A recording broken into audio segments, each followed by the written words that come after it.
Welcome to the room where it happened, exploring the defining decisions of the brightest minds in business and the lessons hidden behind them that you won't hear anywhere else. Today, Jim Chapman. Jim was one of the original YouTubers, a digital pioneer who turned vlogs into millions of views, moments into marketing gold. But behind the subscribers, the brand deals, the picture-perfect posts, there was the real story, a story of burnout, of reinvention, of survival, and as he's about to tell you, of suicidal thoughts. In this episode, we step into the creator economy. We unpack the fame machine. We discuss personal brands, how you can build something in a world moving faster than ever before, and why, when fatherhood came, it also brought everything crashing down around Jim. As he now embarks on a period of rebuilding, he opens up to us and shares his story like never before. Enjoy Jim Chapman taking us into the room where it happened. Jim, I want to start by going to a moment where you couldn't actually believe that Jim Chapman, this lad from Norfolk, was becoming famous. Right. When's the first time that you thought, what is happening to my life? Yeah, it's funny. I've never really thought of it as fame, for one thing. At the time, there was no one else doing it. I always say we were the best of a bad bunch. The stuff wasn't polished. It wasn't like sexy. It wasn't... What year did this begin? It started in 2010. I reckon 2012, 2013. But even then, we're talking small numbers by today's standards, right? So it was sensational then because it had never been done before. What sort of numbers? Like, what would be your monthly YouTube audience? Oh, God, that's a really good question. I wouldn't want to hazard a guess because I'd tell you wrong, but I'm not talking like multi-millions. It took me quite a while to reach 1 million subscribers on YouTube. And so it was one of those things that sort of snowballed. As it gets bigger, it grows and it picks up more snow on the way. But it wasn't like you kind of see nowadays. So I think a lot of people have this misconception that it just suddenly, we woke up one day and we're the OGs, you know. It was a slightly slower process. However, once it gained traction, word of mouth, the nature of the algorithm, the nature of sharing things on social media just kind of got bigger and bigger and bigger. And so I think that part of my success, not because I'm brilliant at social media by any means. In fact, if I were to start today, I wouldn't cut through at all. But I think it was right place and right time. An audience of people were ready to commit. But also I think I was the right guy who could communicate well and who saw it as an opportunity and dived on it. Because this has changed my life. This is not the trajectory I was on. This is not where I was going to go. And I recognized that.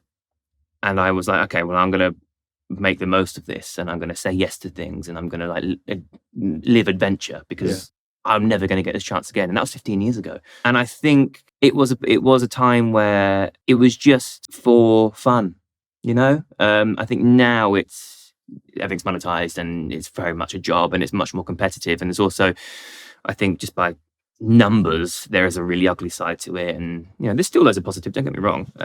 But it's a very different atmosphere now. And did you feel back then, like, because you said you were lucky, but there must have been a point where you actually, you and the rest of the sort of gang of young people that you hooked up with, you must have felt like you were good because every time you did something, it seemed to be a success.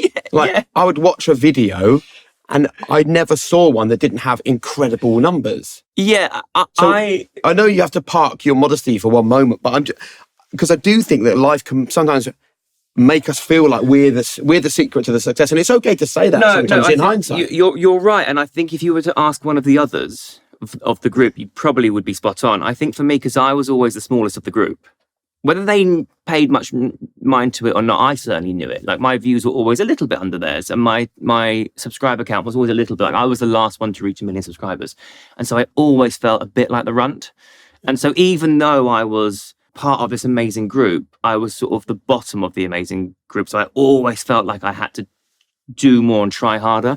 And I always felt like, for example, if I asked one of the others to film a video with me, I always made me really uncomfortable because I'd be like, oh, they're doing me a favor.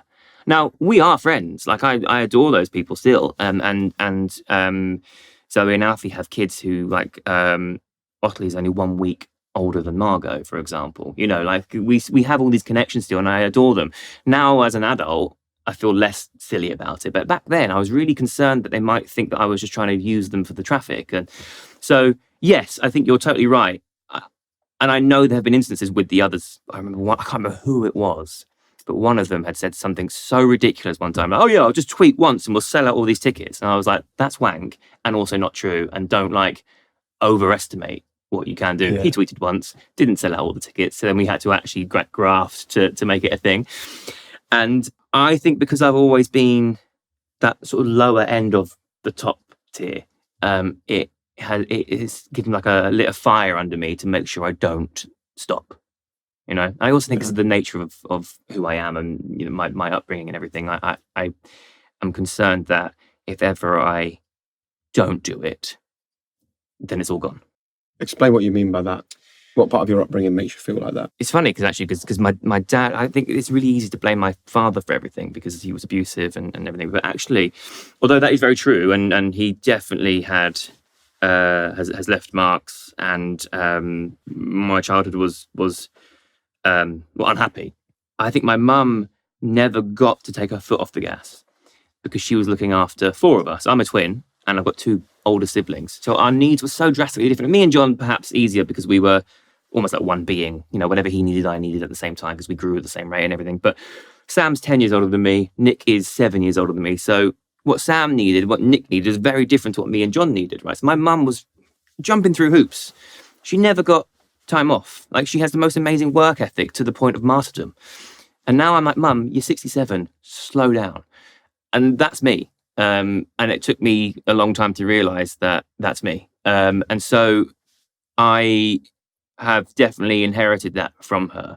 It's an incredible work ethic. And when it's turned up to like 8 or 9, you can just work hard and bash things out and like just keep going. When it's turned up to a 10 or 11, shit, like anxiety, depression, stress, like just lethargy. And were those part of your everyday life in your YouTube heyday? Because if I'd have tuned into a video back then, I certainly wouldn't have said that anxiety, lethargy, stress and depression were part of your everyday. Yeah, I know. I mean, but that's not great content, is it? No. And also, not only is it not great content, it's the world has come a really long way in 15 years.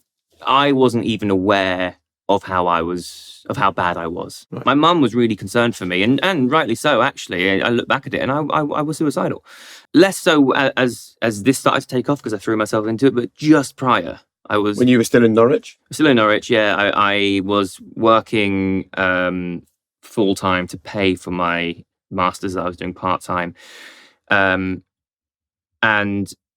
I just went through the motions. Like I was really, really miserable to the point where had I not made change pretty quickly, which luckily came, I might have done something stupid, you know.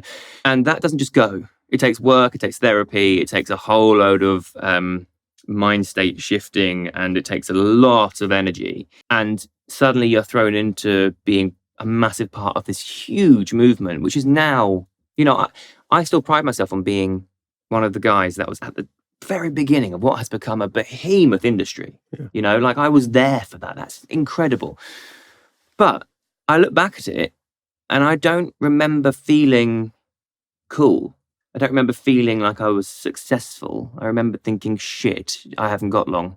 Could you take us to the room where you first realised that the numbers that you were generating, the numbers that you lived by, your ratings were not what they were? They'd started to drop. I can't think of like a single instance because it happened always. I used to send my management emails every time I'd go. If I went away on holiday, for example, and I was like, I'm going to have a bit of time off, they knew by day 3 I'd be spinning. And I'd send them a really long email about my exit plan. And I can't keep doing this forever. It's all going to go tits up. Here's what I want us all to work on so that I can make sure I've got something at the end of all this. And that's the early days. And what did they tend to be, those exit plans? I don't know. I'd ask them for help. Right. I just, but what can I do? And they'd go, it's day 3, isn't it, Jim? Because they'd know by that point, if I don't work, I get kind of out of control. And they'd be like, did the others around you, you know, Alfie and Tanya and all, did they think it would last forever? I think, I wasn't in their head, so I can't talk for them, but I think so. And they were right. They're still doing it. It's still going. I'm still doing it. I was wrong. I remember just thinking they were eternally confident. And I was thinking, you guys are stupid because this is not going to be it for much longer, let alone forever. We'll carry on the conversation in just a moment. But first, if I asked you to picture AI in action, I reckon you'd think of a large language model or something that you think optimizes your own personal productivity. But have you stopped to think about the impact that AI actually has on the big industries? Industries like aviation, manufacturing, construction, and energy. The kind of businesses that we interact with every single day that rely on AI without us even being aware of it. Let's take service management. Did you know 2 billion people a day use elevators and walkways maintained and serviced with IFS.ai? Industrial AI is IFS.ai. I've been working with IFS for years. I know them really well. I've seen the impact up close and personal, and I'm so proud that they're partnering with Room Where It Happened on this show. And if you're like me and your business deals with assets and you want to deliver the very best class service to your people and your customers, please check them out at IFS.ai. Proud partners of Room Where It Happened. And then you became a father. And there was a moment where you obviously had to put your energy into being a new dad and a husband and everything else. I'm really interested in how that played with you mentally, because you know the most important thing is to be a dad. Yeah. But every minute you spend being a dad, it's a minute that your audience is collapsing online. And this is the sort of the hidden cost that is never discussed. Yeah. Would you share that period with us? Yeah, it was rough. It was simultaneously magic and rough, because But even that is hard to deal with mentally, because you're like, why am I feeling, why am I so bothered about my social media account when I've got a newborn baby? Do you know what's funny? Like overnight when Margot, my first, was born, I suddenly was like, shit, I need loads of money. And I'd never been driven by money before. I've always been driven. It's all been really fortunate because I didn't come from any money. So like, it's always been a byproduct of the stuff that I love doing. I've done things I enjoy and then I've been paid to do it down the line. And then suddenly Margot was born and I was like, I don't have enough. I need to make sure that she's looked after. And then when Jessie was born, I was like, I certainly don't have enough now. I need to make sure that these kids never have a childhood that I had. And, you know, when I kick the bucket, they've got enough to get on with. But by giving myself sort of paternity leave, which is I thought what I needed to do, I took my foot off the gas. And I figured, because I'm Jim Chapman and because everyone knows who I am in my industry, and and I say it's all humility. In my world, I'm a big deal. And I thought that I would just be able to pop back into work and things would be fine, but it really wasn't the case. Like in the couple of years, I mean, I reckon I had about 18, so there's 22 months between Margot and Jessie. And so Margot was born. By the time I was sort of ready to start coming back to work, Sarah was really heavily pregnant again. And so I stayed with Jessie. And then when Jessie was born, he was sick. He had like a reflux thing. So it was not fun for about 6 months. So I had about 2.5 years where I didn't do much. This is also at the same time where we just bought and renovated a house. So I spent loads of money on that. And I was suddenly like watching my bank account go, ew, and my interaction go, ew. And I was like, shit, I'm supposed to now. I remember saying to Sarah, I've never had more skin in the game and less to give. Yeah. You know, I've been successful for a big chunk of my career and I was earning enough to make it all work. And then suddenly I've got children and I've thought I was doing the right thing by buying and making their home for them. But I've spent everything I've got. And there's nothing else coming in because I'm no longer as relevant as I used to be.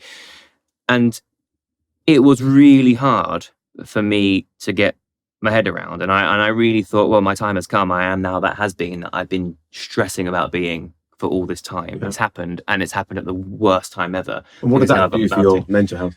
It was up and down. Yeah, it's weird because you see your kid do things for the first time ever and you're like, oh my God, I've never loved anything more. And it's euphoria. And then you go and think, I need to buy nappies, and I don't know if I can afford to do it right now, you know. And was it that bad? Yeah, there were times where it was that bad. Yeah, I had to borrow some money off my mum, and like I haven't had to do that for a very long time. Like it got really quite tight actually. And then I think this is testament to me being a hard worker but good to work with. I made a few phone calls to people who I've worked with in the past, and was like, listen, I need some advice. I wasn't asking for freebies. I wasn't asking for like handouts or anything. I just was like, I trust you. I respect you. I need some advice. I don't know what to do. I've got myself in this pickle, and it's not as simple as just switching back on again and making content because you need to now cut through so much noise. And so a lot of people who I have so much time for were like, okay, right, well, let's work out a strategy. And they kind of helped me sort of put me back on the straight and narrow, took new management on board. made some changes. I cared much more this time round, whereas before, it's not that I didn't care, because I have so much care for my career, but before the kids were born, I was going through the motions. I was just churning out content because I knew it was paying me, but I wasn't like loving it anymore. And then suddenly I was like, right, I need to give more of a shit about it. I can't just do it anymore. Like I need to up my output. And I'm still feeling it now. There are still times where, because of the nature of how invoices work and everything, there are still times like, oh, actually, I really need that to get paid soon. But now I'm back at the other end of it. For the most part, I love what I do again. I love watching my kids grow, and I don't feel the same terror that I felt before. It was always marred with shit. Like, what if I have to move back home and sell everything I've earned and give them a life that is not this one? And it feels really, really good to be busy doing stuff I love, to see my kids thrive, knowing that I can support them again. But it was rough, really was. It was the worst time in my career by stretch. So what does the world look like then for young people who want to get into this content creator industry? Right. As in... I mean, does it come recommended by Jim Chapman? Yes, if you have the right mindset, 100%. And what's the right mindset? You need to drop the ego. The amount of people I see who are... youngish, who do this for a job, who are only too desperate to tell you how busy and important they are, blows my mind. I remember so many examples. I remember being on a helicopter in Manhattan, on a press trip with a brand, and I and a few others were given special treatment because there was only so much space on the helicopter. So people with the biggest influence, right? And this guy was sat next to me, and he was pissy because he couldn't get a photo out of the window because he was sat in the middle. And I was like, "Oh, I'll move with you. It's fine." And the pilot came over. He was like, "Oh no, you can't move because you'll unsettle the helicopter." I was like, "Oh, okay, right, that's that out then." And he got in a strop about it, and I was like, "Just watch the ego. You've been selected out of a bunch of like 50 people as one of the 3 that gets to go on the helicopter ride. Where's your head at to behave that way and to speak to the organisers that way, right?" I have this thing that if I walk into a room and there's like an influencer event, there is a sense of huge but very fragile egos. Like people are so, and this is what I was saying a minute ago about my contentment. I don't feel that way. I don't give a shit. And maybe that's easy for me to say from my ivory tower because I'm Jim Chapman and because most people know who I am and whatever. But I don't have to tell people how many followers I have. If they don't know me, and they ask, or they'll see me on, you know what I mean? I always think that if people are really desperate to tell me how busy and important they are, I'm like, if I follow you, I'll see it and I'll support you because the internet's infinitely big. And if you're my friend and I like you, I will absolutely leave a comment and a like, and I'll do what I can to help.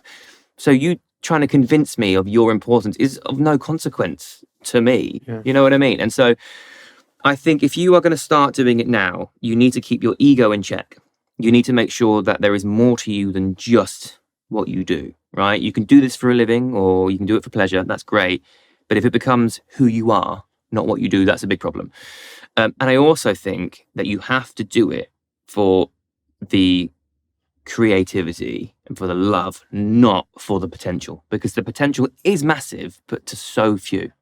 And so for everyone that, and there's also no rhyme or reason, for everyone that succeeds, there's someone out there making very, very similar content who hasn't hit the algorithm right for whatever reason. And so you cannot just assume you're going to be successful. So I think that if you have the right attitude, it can be the best job in the world. But if you go in expecting to become important and famous and all these things, then you're in the wrong job and it will bite you on the arse. I've trusted Heights with my health for a long time now. The supplements were a game changer for me, but now they've launched an exciting new product that I'm loving, and it's called Hydrate by Heights. This is a smart electrolyte blend. So this hydrates your brain, it hydrates your body, but it's not like other electrolytes which is out there. This is made for everyday performance. So many of them are actually made for intense exercise. This is not. This is clean. There's no sugar. There's no crash afterwards. It's boosted with something called cognizin, which is clinically proven to support focus and mental clarity. Honestly, I actually use this often before interviews, before I record one of these episodes, maybe when I'm running around with the kids or I know that I've got a really busy day. This has become a daily staple for me. It also tastes fantastic. This is the peach spritz. It's lovely. There's also mango ginger. They're refreshing. They're clean. Not sickly sweet at all. And remember, I've trusted and used Hydrate's products before. Vitals changed everything for me. Biotic changed my gut health. And now Hydrate, this is my new edge. And if you want to try it for yourself, go to heights.com/room or use the code ROOM20 for 20% off your first subscription order. That's heights.com/room or use the code ROOM20 for 20% off your first subscription. What do you see the impact of AI on your industry being? That's a good question. I think AI can do our job better than we can, even though, and this is what's mind-blowing, is that our job is to communicate. There are channels out there now that are just AI. Even the video it generates are AI, the whole thing. It takes the social out of social media for me. The point that, and the reason I'm successful is because my audience connected with me. And if you are then removing me from it, they're connecting with nothing, right? And that to me just feels disingenuous, wrong. It feels unsafe in some way. It's haven't we already lost the social from social media though? Because when it first started, it was the people that you liked and you followed, and you saw your followers. Now, if you go onto X and just go through, I will be amazed if you find regular content only from the people that you follow. No, that's a valid point. Yeah, because it's now just algorithmically driven. What is interesting is it's so different. Yeah, and there's a reason they all operate the same, right? There's a reason they all have that sort of swipe mechanism, is because it's addictive to your brain. We all know, there is now empirical research that it makes people less happy, right? It doesn't do your brain any good to be doing that, but it makes people money and it keeps you on the app, and so that's the way they work. And then you throw in AI on top of that, and the whole thing kind of, to me, feels like it's like the Matrix. Not to get too post-apocalyptical, but it's scary. And I do think there needs to be checks and balances, and I think there needs to be rules. I do think that AI is here to stay, and it can, if used appropriately, streamline a work flow. It can do things that we can't do, much quicker. Isn't there a day though where Jim Chapman can be creating fresh content every day? Possibly, yeah. And he never needs to do a day's work because AI creates the content. I don't want to be in that world, and it's something I would personally never do, but there are platforms that already do it. Yeah. Well, if you want the views only, then maybe that's the answer. If you want the satisfaction of creating content, it's a totally different question. Well, it's an art form, isn't it? If you don't want to do the art of the art, if you just want to sell the piece, it's a different thing. And I think that, like I say, it's already happened. It's already happening all the time. And AI doesn't need to get paid, does it? If you own the account and set it all up cleverly and you know how to use it effectively, you can make loads of money just from doing a few prompts, right? What do you think the secret is to being a good communicator? I think you have to listen more than you speak sometimes, which is something that a lot of influencers are guilty of. I think you have to be aware of who you're talking to. And that means sometimes being a chameleon. One of the things that really bothers me is when people say, just be yourself. Like, which one, right? We all have different selves in different rooms. I'm a very different me right now in this room than I am with my wife and kids, or when I'm going to this event I'm going to later. Do you know what I mean? And that's fine. That's normal. That's healthy. And I think it's being aware of using that sort of, I guess, chameleonism to act appropriately in the right circumstance. But ultimately, I think it's thinking before you speak and listening to what people are saying, so you know how to guide the conversation, and also to being empathetic, which is a skill that not loads of people have, especially again in our industry. And you'll know this from TV, just in the media in general. Yeah. People are very desperate to say their thing as opposed to say the appropriate thing or to input to a conversation. I'm amazed how many people think they can either be a presenter or be a communicator or whatever, and they won't ask me a single question about myself. They'll tell me all about themselves. Yeah. And they're like, I want to be a presenter because... And I'm like, wow, the most important thing in life is to be interested in other people. Yeah. And if you are not interested in other people and their journey, their story, their lessons, their learnings, find another job. This might sound a bit ironic, but a lot of the way I see myself when I present is I am the especially because my job is about me, right? And it's my life. But I'm almost like the conduit for somebody else's thing if I'm presenting. Like if I'm on stage doing a thing and I'm hosting, it's not about me. I am just trying to get them to communicate their stuff, and I happen to be the middleman. And I think that with that comes a real sort of humility. You need to know your place in the conversation. And a lot of people don't have that. I have the same thing. People say, I want to be an influencer, or I want to be a presenter, and then go off and tell me all the things. I'm like, well, you need to maybe take some advice and listen, as opposed to just tell me why you should do it, right? When you look at the way modern marketing operates, what do you see as best in class for people working with influencers, with YouTubers, with social media accounts? I think very often a brand will get in touch and they'll just have a brief, and you have to meet these key messages, and they'll say, right, we need the content to be 45 seconds long. You've got to say these things in the first 3. I'm like, well, one, that's not easy to do. And automatically in the first 3 seconds, I've lost my audience because it's an ad. I've been fortunate that I've worked with some of the best around. I worked with Sky for a long time, and they were fantastic in that they gave us the thing to talk about. I'm like, what would you make? And then they let me go off and do it. M&S I work with at the moment. They are, by some stretch, the best I've ever worked with. Why? I know the team really well now. We go for drinks, which is really important, because at the end of the day, whether you are, top of your game, you're Brad Pitt, or you're the coffee runner or whatever, people work with people, right? And so they put the time and effort in.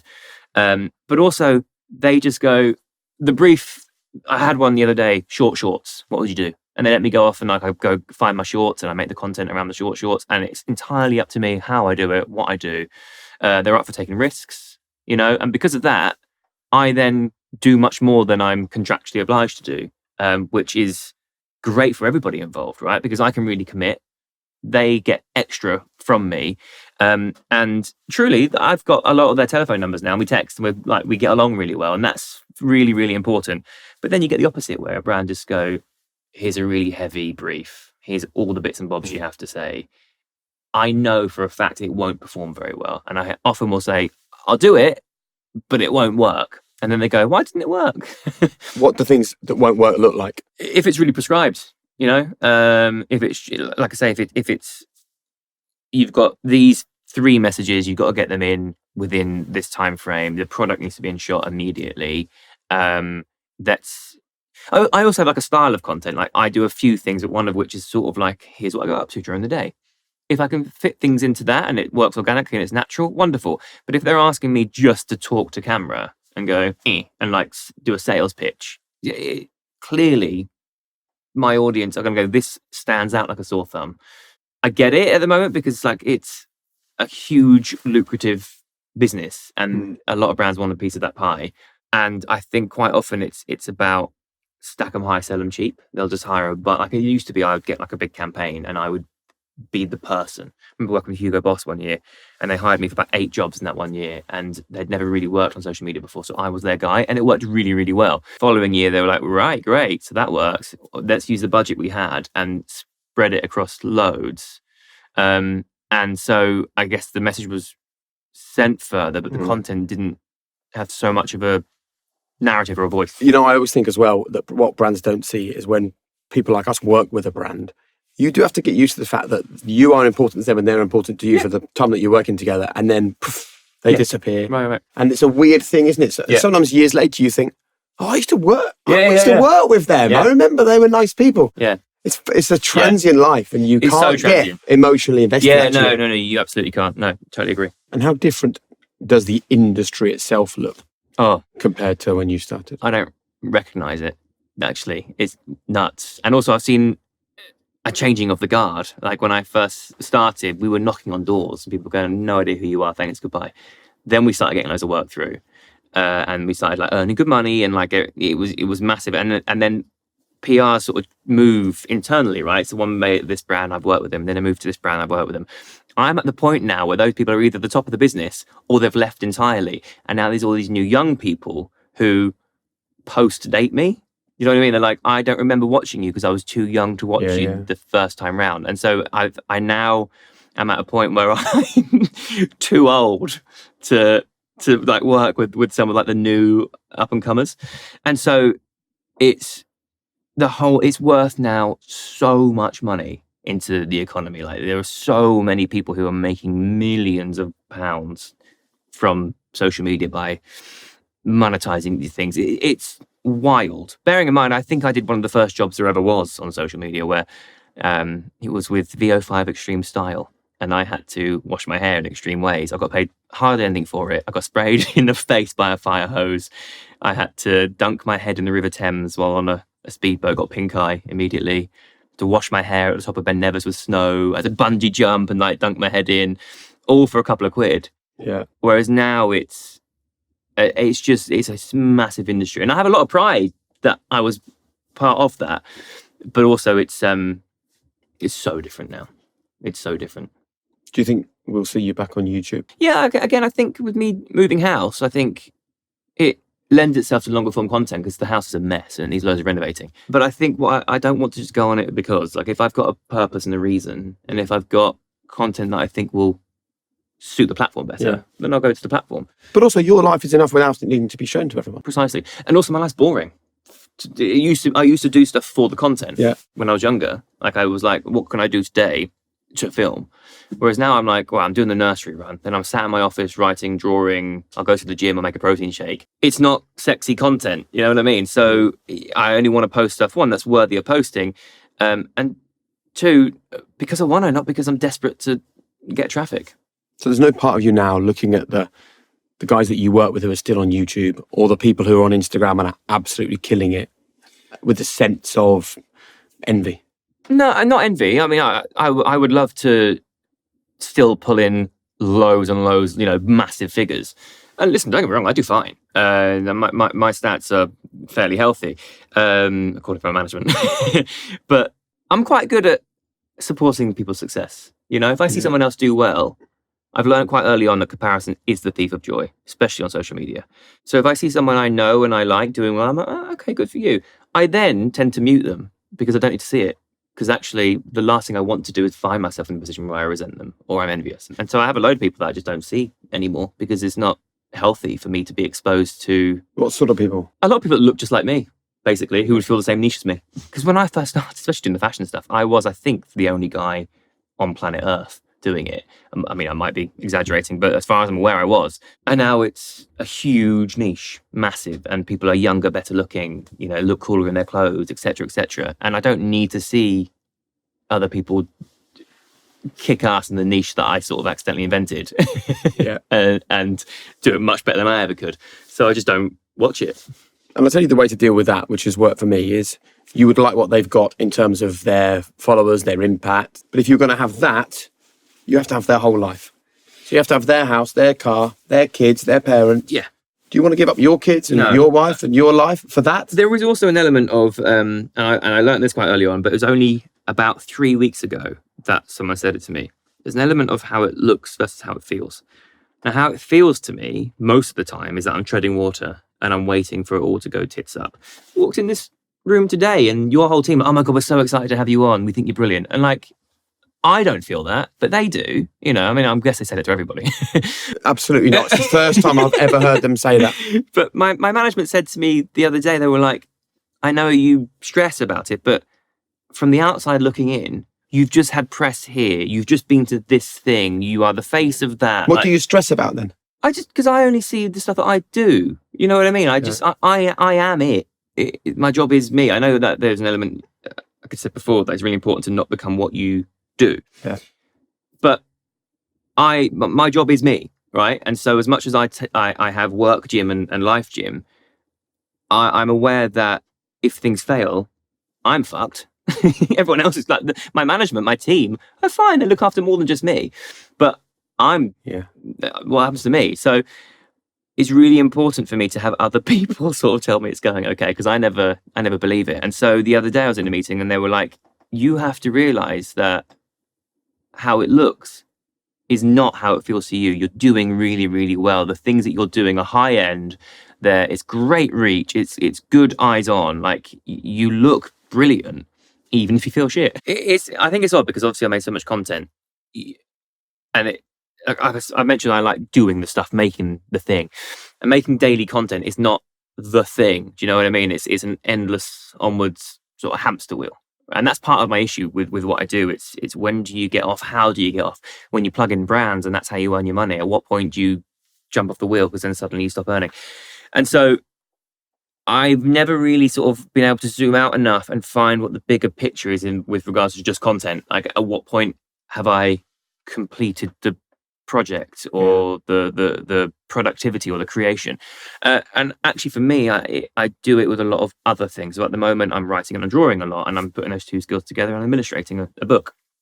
I do other sort of micro projects. If I'm writing an article, once I finish that article, it's done. Yeah. Once I've done the shoot with the article, it's done. That's sort of a job ticked. The thing with social media is that you never get to tick the box. You never get to stop the thing, because as soon as you do, that's it, over. What I would love to do as well, is on my way out, is not. I think a lot of people, especially on social media, have the need to over-explain. So if they've been away for a while, for whatever reason, they've had a break or they've been unwell, they come back and, sorry, I've been off, everyone, I've been doing this. Like anyone gives a shit. Every time I see that, I think, I don't freaking care. Yeah. If your content's not here, there is lots of other content I can look at. I won't even notice. If I got hit by a bus on the way out of this and suddenly there was no more Jim Chapman content, no one's going to go, where's Jim gone? They'll just watch somebody else, right? In the nicest possible way, you're totally right. Yeah. But what a brilliant way to think. And I think there's two ways of viewing that. You either go, it's pointless and nothing matters, or you go, it's pointless and nothing matters, so why not, right? And so I think for me, when my time is done on the internet, I'm not going to make a big farewell video. I'm not going to do a big song and dance about it. Like, no one's going to care. I'll just sneak away and do whatever comes next. I have no desire to be important and famous, really. It's kind of a byproduct of what I like to do. I would actually quite enjoy being sort of anonymous and successful. I think the reason why you're still doing it is because you feel like that. If you thought everything's rosy, then you probably won't be doing it. Possibly. And I also think that my audience have, one piece of feedback I get a lot is that they like me because I'm like real, which is a terrible word to use on social media because everything's organic or real or whatever. But I think they're like, I truly know who you are. I get stopped on the street and go, oh, hey, Jim, before they actually realize they don't know who I am. They've never really met me. You know what I mean? Because they have that connection because I've shared so much. So yeah, I think it's very much that. Brilliant. Thank you for your time. No, thank you. Good man. Pleasure.